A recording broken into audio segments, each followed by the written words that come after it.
ग्वालियर के रियासतकालीन और देश के प्रतिष्ठित सिंधिया स्कूल के एक छात्र ने ऐसा ड्रोन बनाया है जिसमें एक व्यक्ति भी बैठकर उड़ सकता है। मेधांश त्रिवेदी नाम के इस होनहार छात्र ने 3 महीने की कड़ी मशक्कत और करीब 3.5 लाख रुपए की लागत से इस ड्रोन को तैयार किया है। छात्र ने इस ड्रोन को MLDT-1 नाम दिया है। छात्र का कहना है कि उसे चीन के ड्रोन देखने के बाद कुछ अलग करने की प्रेरणा मिली और इस पूरी तैयारी में उनके शिक्षक मनोज मिश्रा ने मोटिवेशन के साथ तकनीकी रूप से भी मदद की। मेधांश का सपना एक एयर टैक्सी कंपनी शुरू करने का है। इसके साथ ही वो सस्ता हेलीकॉप्टर भी लोगों के लिए उपलब्ध कराना चाहते हैं।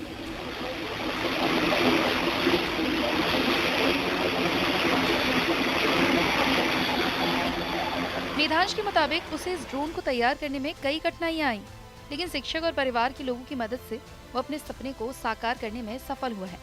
उसका कहना है कि फिलहाल ये ड्रोन 80 किलो के व्यक्ति को लेकर 6 मिनट तक हवा में उड़ सकता है। इस ड्रोन में करीब 45 हॉर्स पावर से ज्यादा की शक्ति है। शुरुआती दौर में ये फिलहाल 4 किलोमीटर की ऊंचाई तक उड़ान भर सकता है और ये 60 किलोमीटर प्रति घंटा की गति से अपने गंतव्य तक पहुंच सकता है। सर, ये मेरा एक ड्रोन है जिसमें आप बैठ के उड़ सकते हैं। 80 किलो तक का इंसान इस ड्रोन में बैठ के उड़ सकता है और इसकी मैक्सिमम स्पीड जो है वो 60 किलोमीटर प्रति घंटा है और इसकी जो पावर है ड्रोन की 50 हॉर्स पावर का ये ड्रोन है और इसको बनाने में मुझे 3 महीने लगे। तकरीबन कितना खर्चा आया और कहाँ से इसकी प्रेरणा मिली आपको? सर, इसमें 3.5 लाख का खर्चा आया इस ड्रोन में और ये दुनिया का सबसे सस्ता ड्रोन है जिसमें कोई बैठ के उड़ सकता है। और इसकी प्रेरणा मुझे एक्चुअली यूट्यूब में चाइना की जो एयर टैक्सी है उससे मुझे देख के मिली कि वहाँ पे चाइना में एक एयर टैक्सी चालू हुई है जिसमें 4 लोग बैठ के उड़ सकते हैं। मुझे लगा कि खुद की एयर टैक्सी बनाते सिंगल सीटर, वहाँ से मुझे प्रेरणा मिलना चालू हुई। तो अभी तक कहाँ तक पहुँचा आपका ये आविष्कार?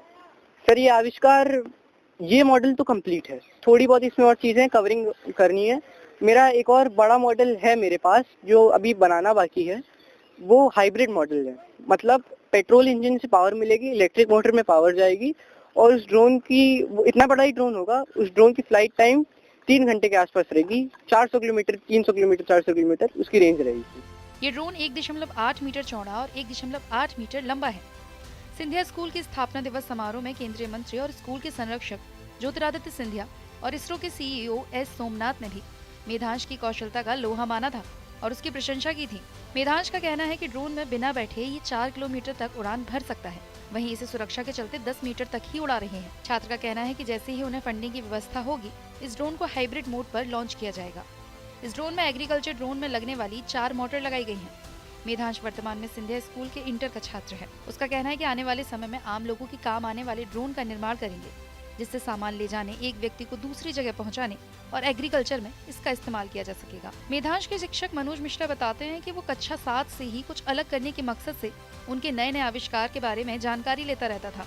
वो खुद भी मॉडल तैयार करते हैं। इन मॉडल को देखने के बाद और चीन के मानव ड्रोन को देखने के बाद उसे ये ड्रोन बनाने की प्रेरणा मिली और इस प्रतिभा को देखकर स्कूल स्टाफ ने उसकी पूरी मदद की है।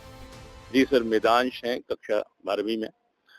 उन्होंने ड्रोन बनाया है खुद का और उड़ने वाला ड्रोन बनाया है, खुद बैठकर उसे उड़ाया है। इस पर फाउंडर्स डे में हमारे, और ये बहुत, जब वो कक्षा 7 में थे तभी से उनके मन में ये प्रेरणा हुई कि मैं कुछ करूं।